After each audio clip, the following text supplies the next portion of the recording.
Hello.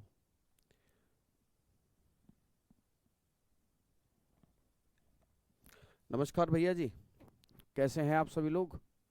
मुझे पूरा भरोसा है कि आप सभी लोग एकदम बेहतर हो, स्वस्थ हो, जबरदस्त हो, बेहतरीन हो। कैसे हो दादा, आप सभी लोग ठीक हो? बच्चों, मालिक, कहाँ गए आज सभी? इसको बंद कर दो। गुड इवनिंग राशिद, क्या हाल है? चलिए, हेडिंग डालिए, सैंधव सभ्यता का धर्म कैसा था? सैंधव सभ्यता का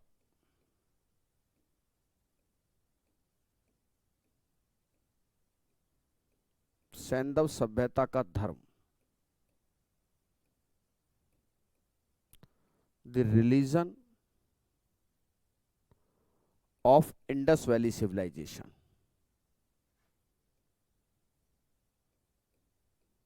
the religion of Indus valley civilisation.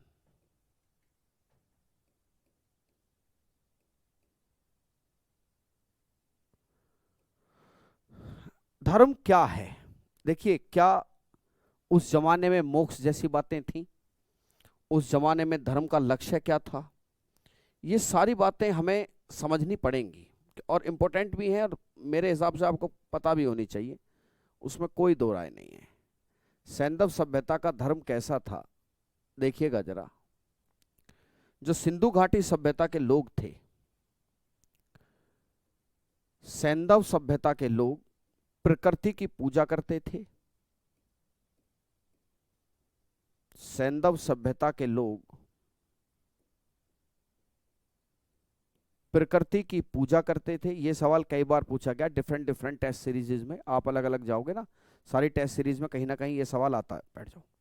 ठीक है, सैंधव सभ्यता के लोग प्रकृति की पूजा करते थे। प्रकृति की पूजा करते थे। अब आप एक चीज समझिए, जब आर्य संस्कृति आएगी तो आर्य संस्कृति में आप देखोगे कि जल देवता, वायु देवता, पशुओं के देवता, और ये देखिए कि प्रकृति की ताकतों का आने वाले समय में, ये नोट करके लिखना कि जो आर्य थे, नोट करके लिखो कि आर्य प्राकृतिक शक्तियों का, आर्य प्रकृति का मानवीकरण कर देंगे। मानवीकरण, द ह्यूमनाइजेशन ऑफ नेचर।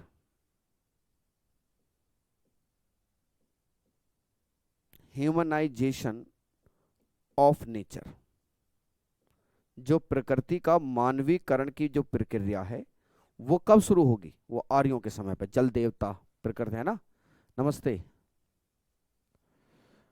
अब वो कह देंगे कि जल के देवता हैं, वायु के देवता हैं, आंधी के देवता हैं जी, जंगल के देवता हैं जी, कृषि के देवता हैं जी, पशुओं के देवता हैं। वो क्या कर देंगे? वो ह्यूमनाइजेशन कर देंगे। क्या कर देंगे? ह्यूमनाइजेशन। लेकिन यहां पर ये लोग प्रकृति की पूजा करते थे।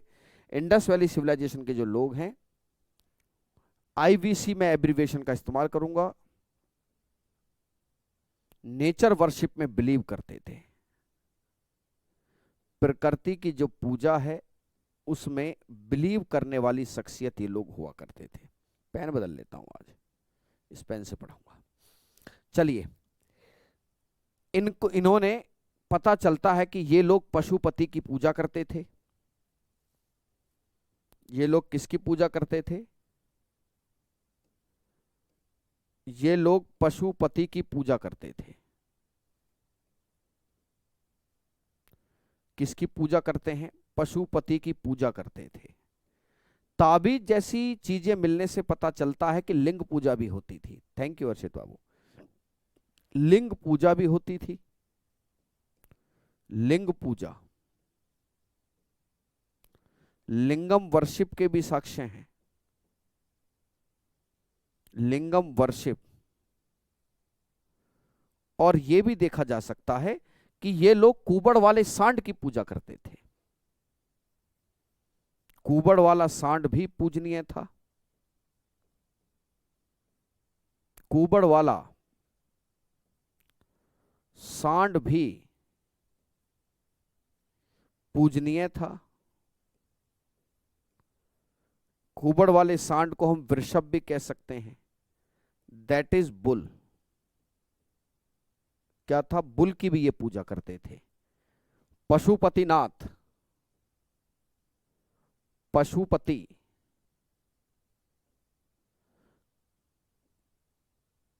वाज मेन गॉड, पशुपति की पूजा करते थे।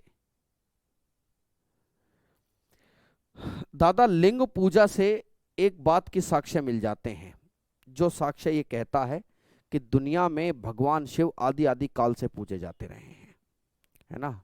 Dedicated to lord Shiva, dedicated to lord Shiva.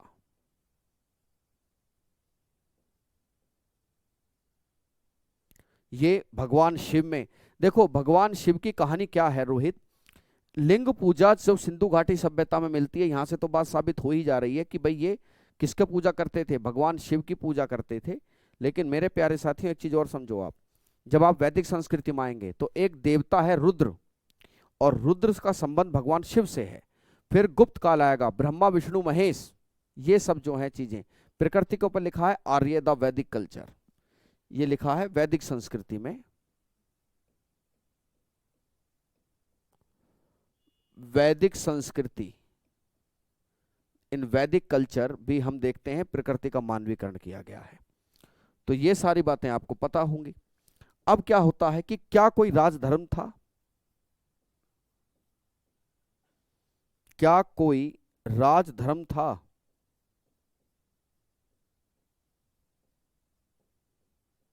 Is there any state religion? Is there any state religion?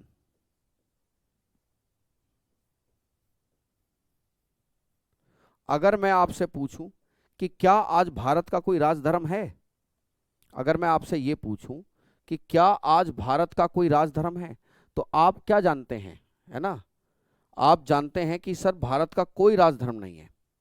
Bharat कैसा देश है? भारत एक धर्मनिरपेक्ष देश है। अगर मैं आज देखूं कि क्या आज भारत का कोई राजधर्म है, तो आपको ये पता होगा कि जी नहीं, आज भारत एक धर्मनिरपेक्ष देश है, भारत का कोई राजधर्म नहीं है। आज भी भारत का कोई राजधर्म नहीं है। भारत का कोई राजधर्म नहीं है। There is no state religion of India. इसीलिए हम धर्मनिरपेक्ष हैं। इसीलिए क्या हैं? हम धर्मनिरपेक्ष हैं। तो इसको लिखिए कि नहीं, कोई राजधर्म नहीं था। नहीं, कोई भी राजधर्म नहीं था। कोई भी राजधर्म नहीं था। No state religion. No state religion. कोई भी राजधर्म हमें दिखाई नहीं पड़ता है, यह भी समझिएगा, कोई राजधर्म इस समय नहीं दिखाई देता। चलिए आगे देखो, कोई राजधर्म उस समय नहीं है। अच्छा, क्या ये लोग अंधविश्वासी थे? हाँ, इनके अंधविश्वासी होने का चिन्ह हमें मिल जाता है। क्या ये लोग अंधविश्वासी थे?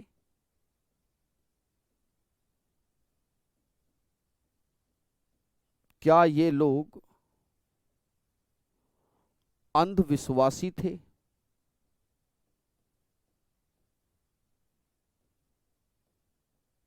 है ना? Was they believe in rituals? Was they believes in rituals? तुम्हें क्या लगता है, ये अंधविश्वासी थे या नहीं? मैं ये जानना चाह रहा हूं आपसे। Was they believes in the rituals? Do the comment please. Comment कीजिए, क्या ये लोग अंधविश्वासी हैं? क्या इनको कर्म कांड, देखो क्या बोलें, विश्वास के साथ ही अंधविश्वास आता है। अंधविश्वास है, विश्वास है तो कहीं ना कहीं अंधविश्वास भी होता ही है। देखिए कालीबंगा से इस बात के साक्ष्य मिल जाते हैं। Yes, they believes in rituals. हाँ, ये लोग अंधविश्वास में विश्वास करते थे। हाँ, ये अंधविश्वासी थे, अंधविश्वासी थे। Yes, they believes in rituals. Yes, they believe in rituals. ये रिचुअल्स में विश्वास करते थे। ठीक है, वर दे बिलीव, अरे ठीक है यार, please bro, Parul were they believe in rituals होना चाहिए, बात तो सही है, वाज लिख दिया हमने, कोई बात नहीं, है ना। ठीक है, देखिए इसके एविडेंसेस क्या हैं। एविडेंसेस देखिए, कालीबंगा से हवन कुंड मिलते हैं, इसके एविडेंसेस हैं। दी हवन कुंड इन कालीबंगा इस बात को बताते हैं। हवन कुंड इन कालीबंगा, कालीबंगा से मिले हवन कुंड इस बात की जानकारी देते हैं। कालीबंगा से मिले हवन कुंड, कालीबंगा के मिले जो हवन कुंड हैं वो इस बात की जानकारी देते हैं कि हाँ ये रिचुअल्स में बिलीव करते थे। ठीक है, बहुत सारी चीजें हैं जो और बातें भी बताती हैं कि भाई ये रिचुअल्स में बिलीव करते थे। जैसे मानव के साथ दैनिक वस्तुओं को दफनाना, इंसान के साथ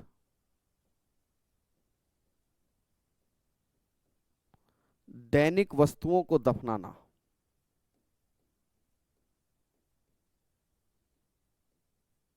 दैनिक वस्तुओं को दफनाना,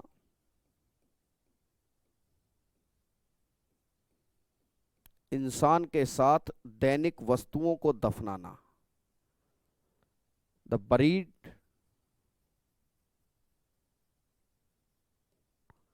द डेली यूजेस गुड्स,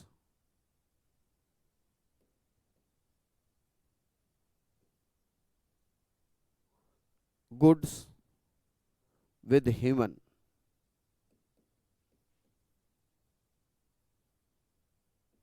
ये परलोक में भी विश्वास करते थे, ये परलोक में विश्वास करते हैं। परलोक समझते हैं क्या होता है परलोक? परलोक क्या है? वो देना रिमोट, इसका ब्लर हो रहा, ऑटो पे करना, ऑटो पे कर दो इसको। लो अब नहीं होगा।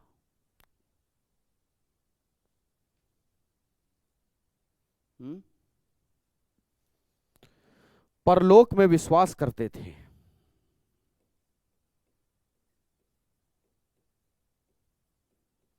They believes in another world. They believes in another world, कि दूसरी दुनिया भी होती है। जो बड़े प्रैक्टिकली आदमी होते हैं वो आज भी इस बात को कहते हैं कि भैया किसने देखी है दूसरी दुनिया, सब यही है। भगवान का धाम, स्वर्ग और नरक क्या है सर? इस धरती पे ही है सब कुछ। जैसे मैं, अगर तुम मुझसे पूछो क्या तुम परलोक में विश्वास करते हो, मैं मना कर दूंगा, मैं तो नहीं करता। अगर आप मुझसे पूछो sir personally do you believe in the another world, मैं कहूँगा no I don't believe in the another world, मैं तो दूसरी दुनिया में विश्वास ही नहीं करता, मैं मानता हूँ सब यही है, आदमी के कर्म यहीं पे ठीक होने चाहिए, इससे ज़्यादा क्या है ना। कोई परलोक दूसरे लोग बोलते हैं। ठीक है, चलो तो ये हुआ इनका धर्म। मातृ देवियों की पूजा ज्यादा होती है, ये आपको पता है कि मातृ देवियों की पूजा ये लोग ज्यादा करते थे। अब आगे देखिए, तो ये बात निकल कर आई जी। देखिए सैंधव सभ्यता का अर्थव्यवस्था देखिए, the economy of Indus valley civilization,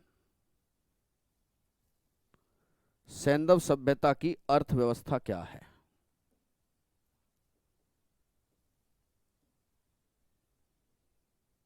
सैंधव सभ्यता की अर्थव्यवस्था। आज एक बड़ी इंटरेस्टिंग बात बताऊंगा, शिवशंकर तुम भी सुनना। ये एक ऐसा सवाल है जो हम भी गलत करके आए थे।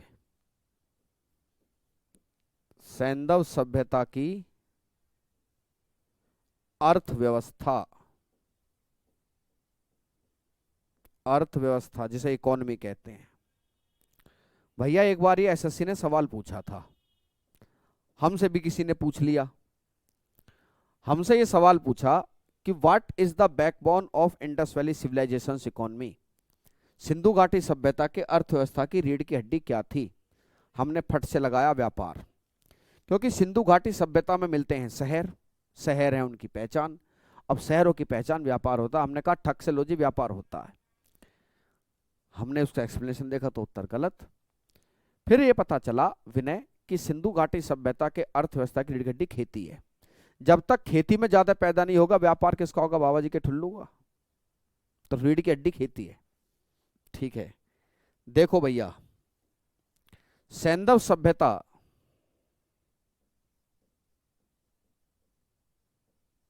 बल्कि ऐसे लिखो, अर्थव्यवस्था की रीढ़ की हड्डी कृषि थी।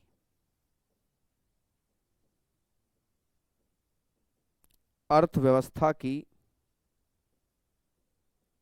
जो रीढ़ की हड्डी है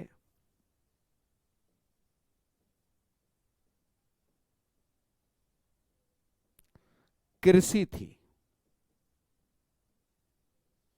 agriculture was the backbone of economy.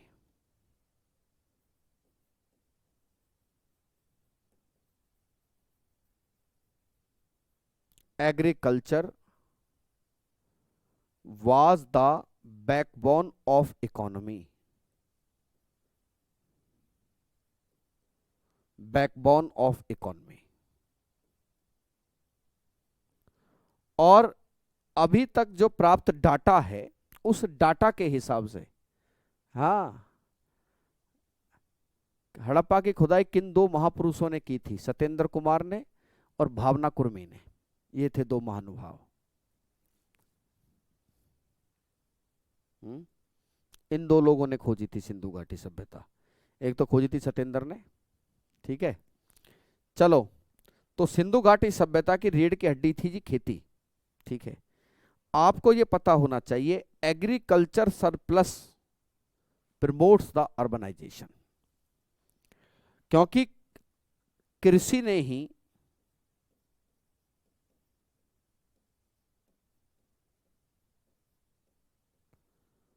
शहरीकरण को बढ़ाया, शहरीकरण को बढ़ावा दिया।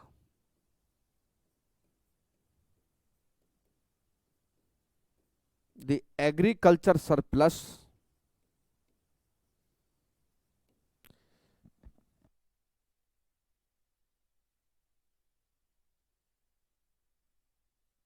सर मैं कहां से आ गई? तुम थी उस जमाने में, हर आदमी 7 जन्म लेता है। तुम उस जमाने में राखलदास बनर्जी थी, तुमने मोहनजोदड़ो को खोजा था। आया कुछ याद? कुछ याद आ रहा है? तुमने मोहनजोदड़ो को खोजा था। Agriculture surplus promotes the urbanisation, the urbanisation. अच्छा, पहली नगरीय क्रांति की शुरुआत कहां से हुई, है ना? पहली नगरीय क्रांति की शुरुआत कहां से मानी जाती है? अगर मैं आपसे एक प्रश्न पूछूं, मेरा प्रश्न ये है भावना बिटिया रानी, पहली नगरीय क्रांति की शुरुआत कहां से हुई है? मैं आपसे ये प्रश्न पूछना चाहता हूं और मुझे पूरा भरोसा तुम लोग इसका उत्तर दोगे। पहली नगरीय क्रांति की शुरुआत कहां से मानी जाती है, बताइए।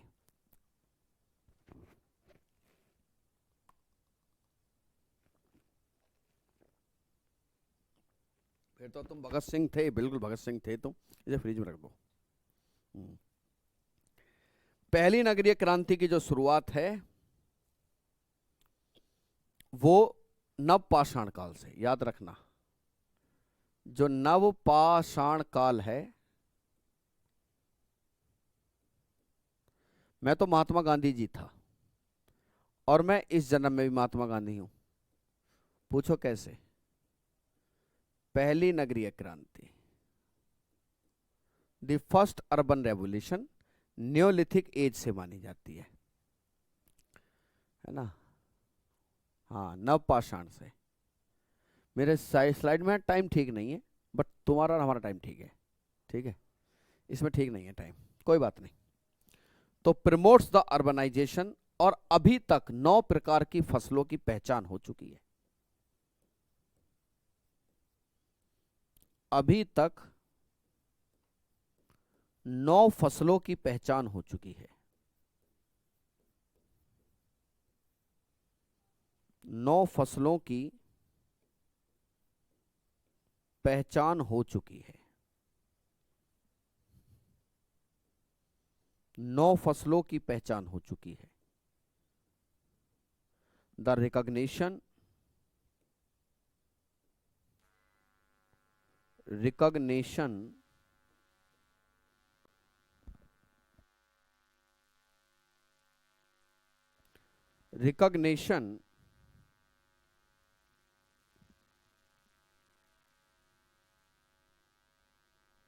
of 9 crops. 9 फसलों की पहचान हो चुकी है। कितनी फसलें? 9 फसलें अभी तक पहचानी जा चुकी हैं। 9 फसलों की पहचान जो है हो चुकी है अभी तक। अच्छा, एक चीज और याद रखना कि जब 9 फसलों की हम पहचान अभी तक इसमें कर चुके हैं, 1-2 फसलें जगह जगह से खोजी जाती रही हैं हमेशा, तो 9 फसलों की पहचान हो चुकी है। ठीक है,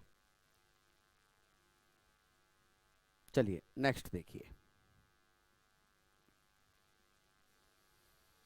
एक चीज यहां नोट करने की है कि सैंधव सभ्यता की जो पहचान है, सैंधव सभ्यता की पहचान, सैंधव सभ्यता की जो पहचान है वो शहर हैं। लोग तो यहां पहले से भी रहते थे, लेकिन ये लोग शहरों में रहते थे, और शहर जो हैं इनका आधार व्यापार है।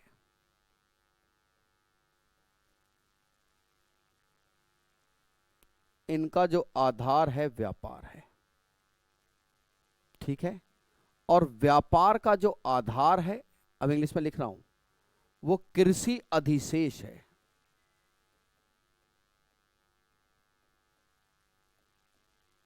कृषि अधिशेष है। ठीक है, the recognition of IBC, the recognition of IVC are the cities. क्या है? सिंधु घाटी सभ्यता की पहचान है शहर। क्या है? शहर।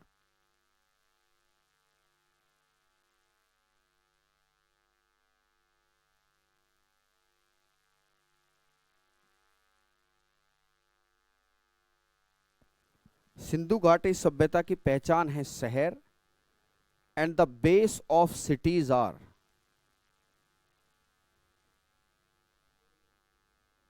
Base of cities are trade.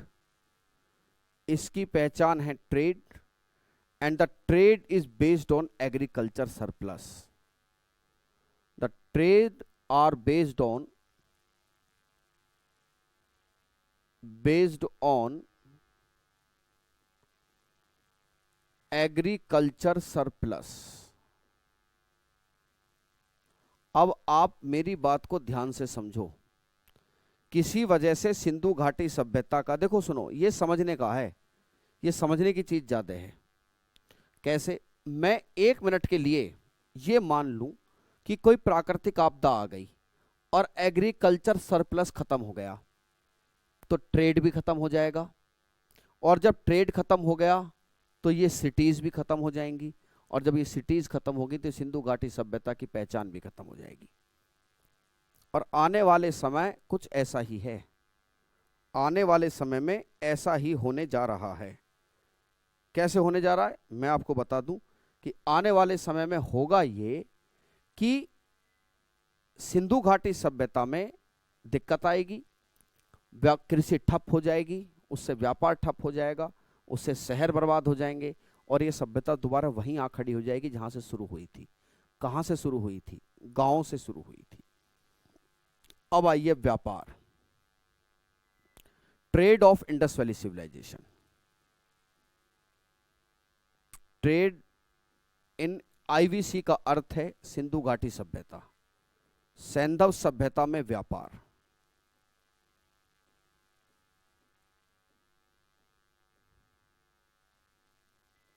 सैंधव सभ्यता का व्यापार देखिए आप, देखिए व्यापार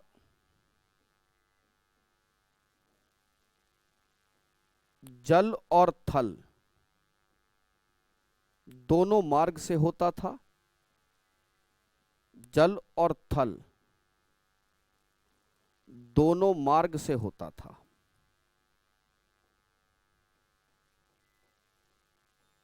दोनों मार्ग से होता था।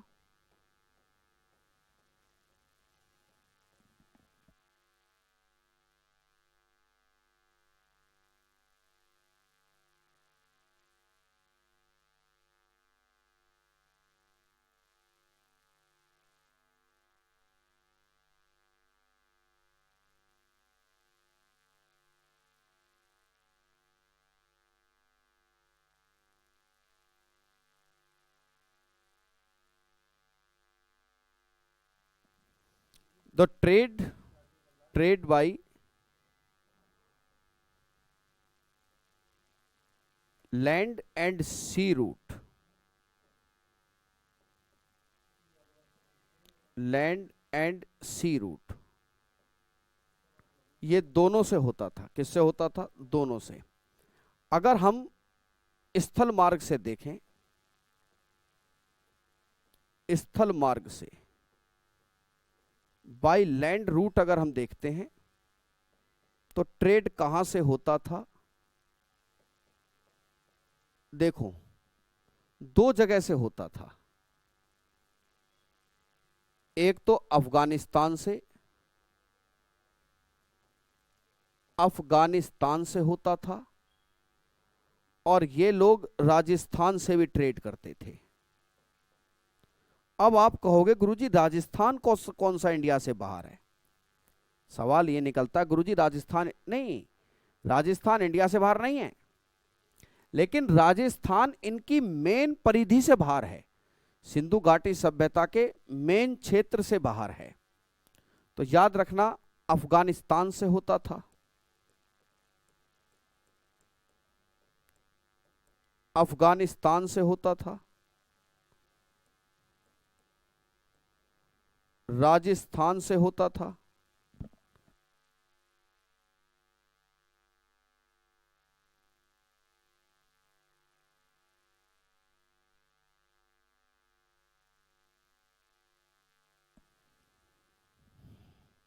ठीक है। अफगानिस्तान जो है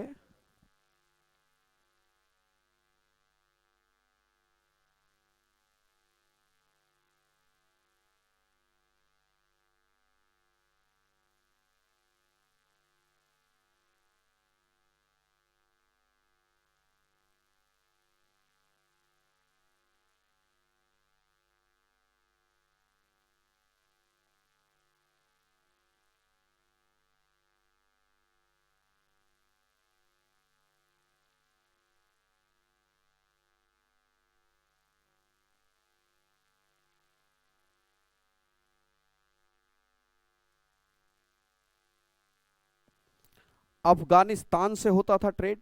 अफगानिस्तान से ये चांदी मंगाते थे, टिन मंगाया करते थे। राजस्थान से ये तांबा मंगाया करते थे, जिसे कॉपर कहते हैं। क्या कहते हैं? कॉपर।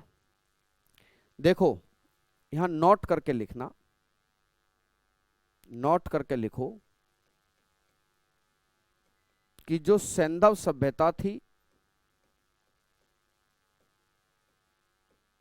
सैंधव सभ्यता जो है वो कांस्य युगीन सभ्यता थी, और जो कांसा बनाया जाता है वो कॉपर प्लस टिन को मिलाकर बनाया जाता है। किसको? कॉपर और टिन को मिलाकर बनाया जाता है।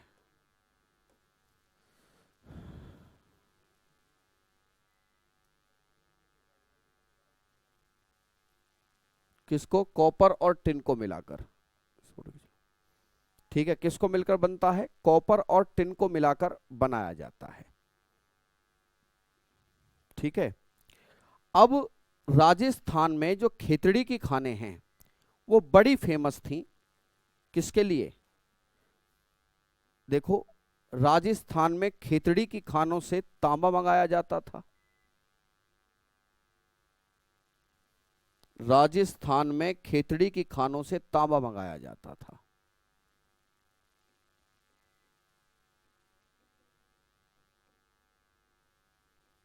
राजस्थान में खेतड़ी की जो खान है उनसे तांबा मंगाया जाता था। और राजस्थान की खेतड़ी माइंस आज भी बड़ी फेमस हैं। The Khetri mines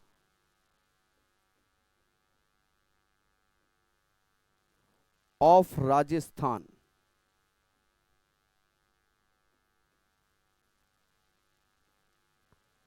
famous for copper.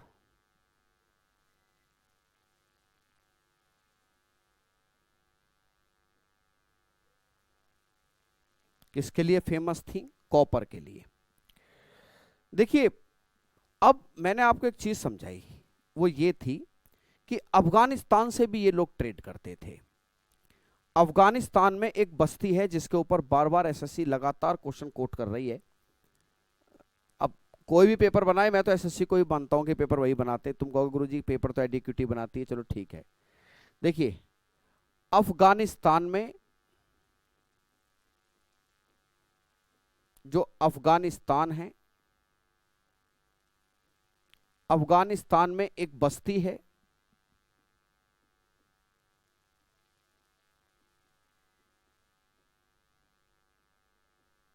नाम है शुर्तघोई,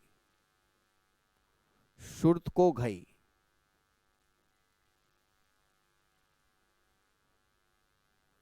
अगर इस तरीके से देखो आप, अगर मैं सिंधु घाटी सभ्यता को इस तरीके से त्रिभुजाकार मान लूं, ऐसे फैली हुई, पर ये त्रिभुज बेकार है, ये वाला तो कैसे बन सकता है त्रिभुज? बन जा भाई।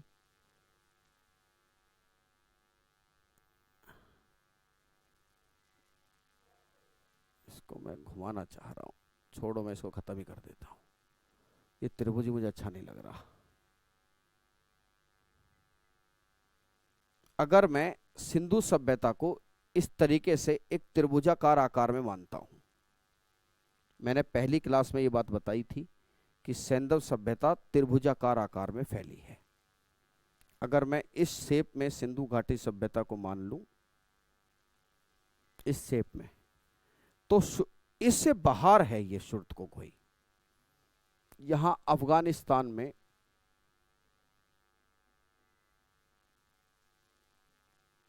शुर्तकोघई है।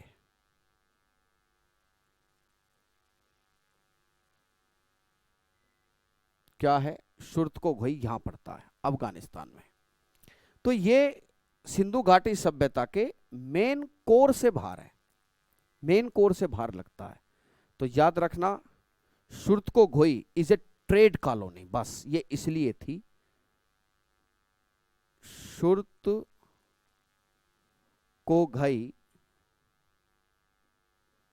was a trade colony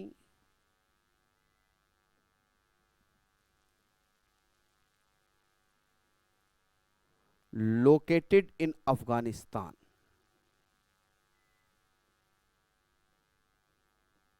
located in Afghanistan.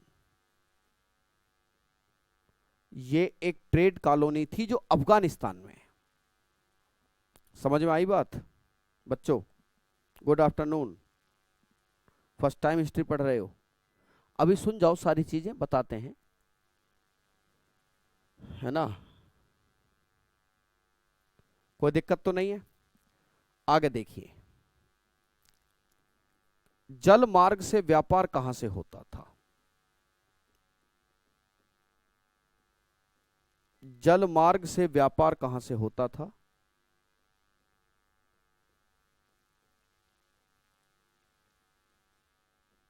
भैया देखिए, इराक से होता था, ईरान से होता था, और आपका मिस्र से भी एविडेंस मिल जाते हैं। फ्रॉम इराक व्यापार ईरान से भी होता था, व्यापार इजिप्ट से भी होता था।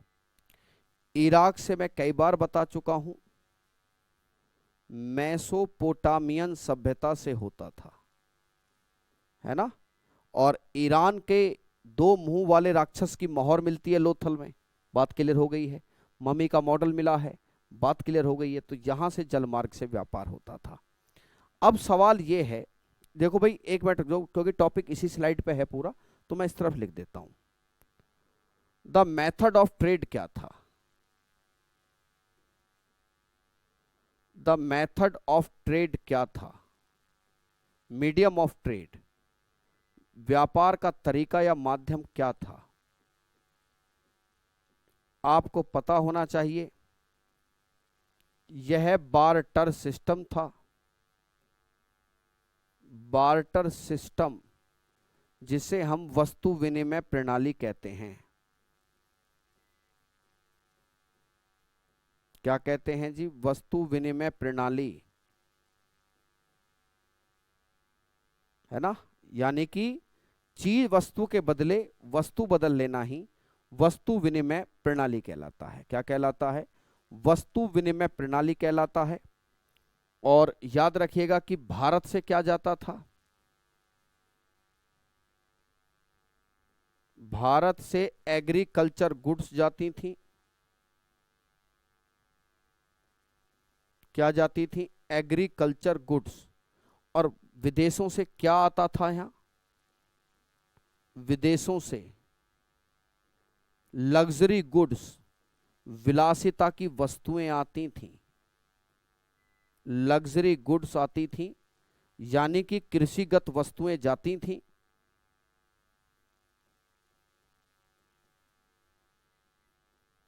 कृषिगत वस्तुएं और विलासिता की वस्तुएं आती थी। भारत के लोग मजे वाली चीजें मंगाते थे, कृषि की चीजें वहां भेजते थे। ठीक है, तो ये इस चीज को आप अच्छे से याद रखेंगे। समझ गए? तो ये है व्यापार का माध्यम। अच्छा, एक चीज समझ लीजिए, इसको फोटो ले लीजिए।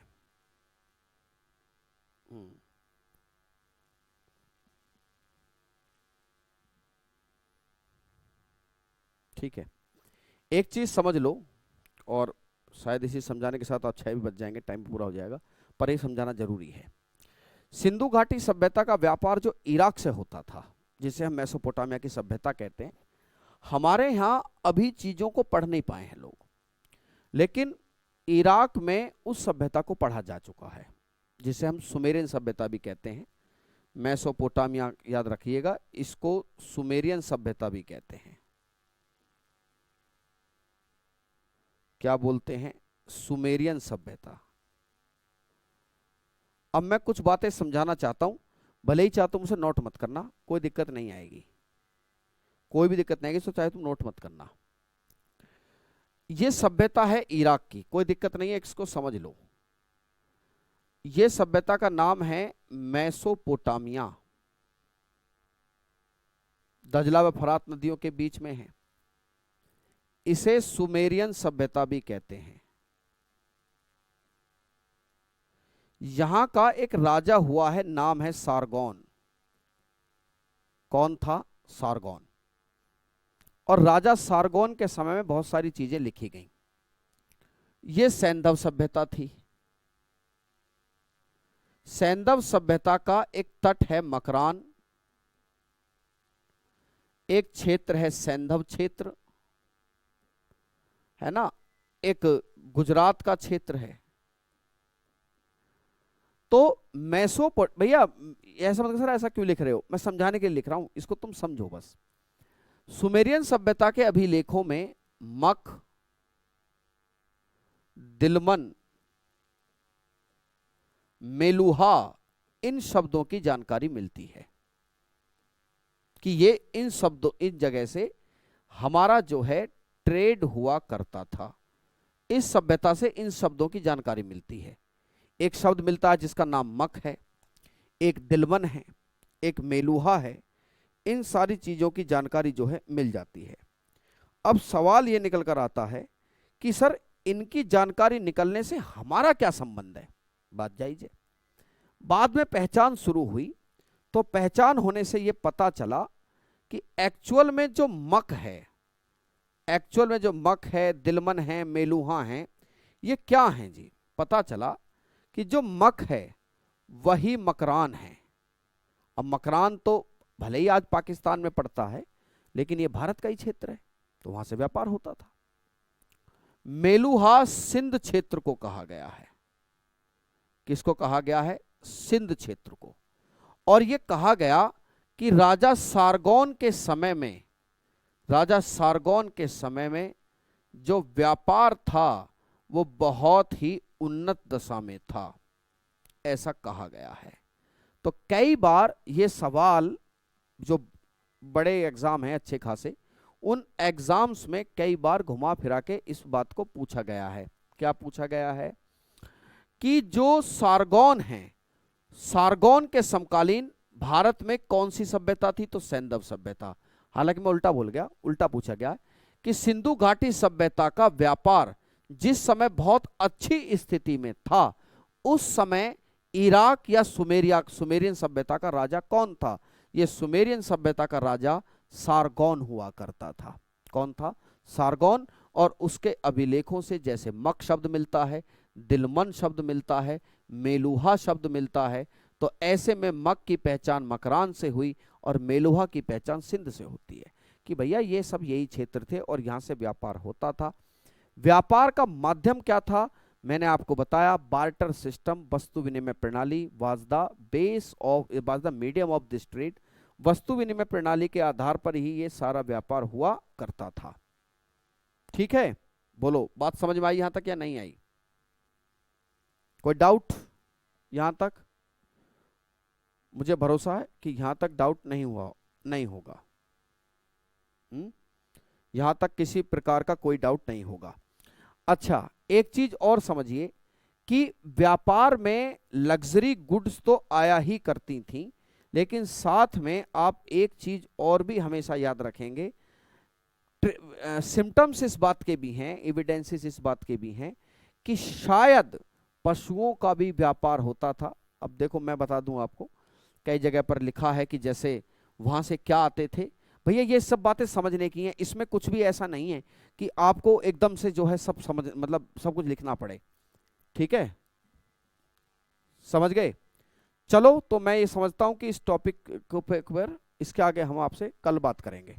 ठीक है, चलिए कल बात करेंगे इसके आगे इनकी लिपि के ऊपर। चलिए बच्चों, धन्यवाद, क्योंकि वो टॉपिक हो नहीं पाएगा पूरा।